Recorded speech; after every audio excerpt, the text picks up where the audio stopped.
Dong Shen asked this week, he said, does it still make sense to buy an IUL at the age of 51? And if it is, what's the best design of it? So an IUL is an indexed universal life insurance policy. And in one of my videos, I did a 3-part series that was pretty extensive. I did a 3-part series on indexed universal life. And one of the things that I addressed, I made a comment about typically we like to see people being under the age of 45 when you consider an IUL.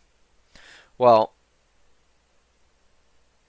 I didn't extrapolate on that. I didn't elaborate.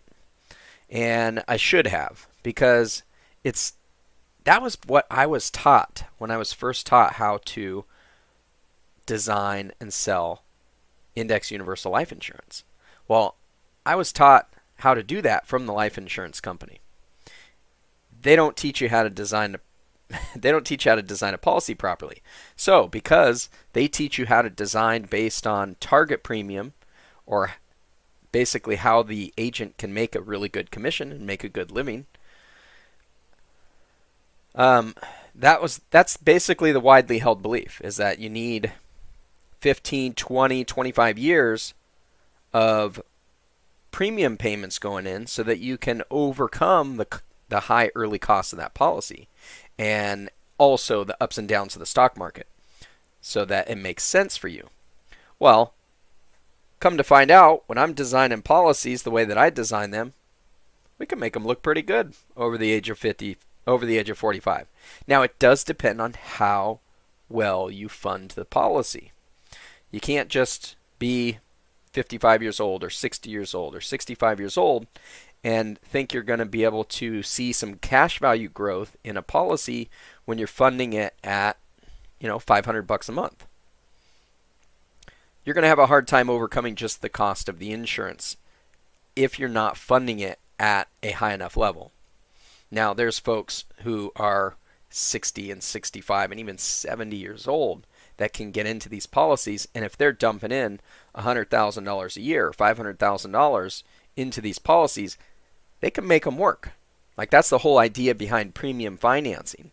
Premium financing is businesses that are developed to invest in life insurance, specifically index universal life insurance. There are some that do whole life insurance, but the people that they target have, 20, 40, $50 million plus, and they're taking on major policies. And these are not young people, of course. They've had a lifetime to accumulate wealth, and now they're looking to leverage that by having these really, really big policies where it's like $10 million a year that they're going to fund these policies at. So it can make sense to have an IUL over the age of 45. It can make sense at the age of 50, for sure.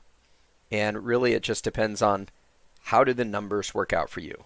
Obviously, the older you get, the more we get into maybe some difficult health situations that it might be challenging just to qualify for any type of health insurance. But if you're healthy, we can get you a standard rating or better. We can design a policy, even with an IUL, that can generate really good cash value growth, give you a good death benefit, and everybody ends up happy at the end of the day. So, Dong, thanks for your question, and hopefully my answer was sufficient in helping guide you. This was a question asked and answered during one of our Wealth Care Wednesdays live stream. If you have any questions, leave them in the comments section below, or join us on one of our Wealth Care Wednesday live streams where you can ask the question and we'll answer it on the air live. I hope you found value in today's video. If you'd like to find out more about IUL and whole life, check out these videos right over here, and we'll see you next time. Now go maximize your cash flow.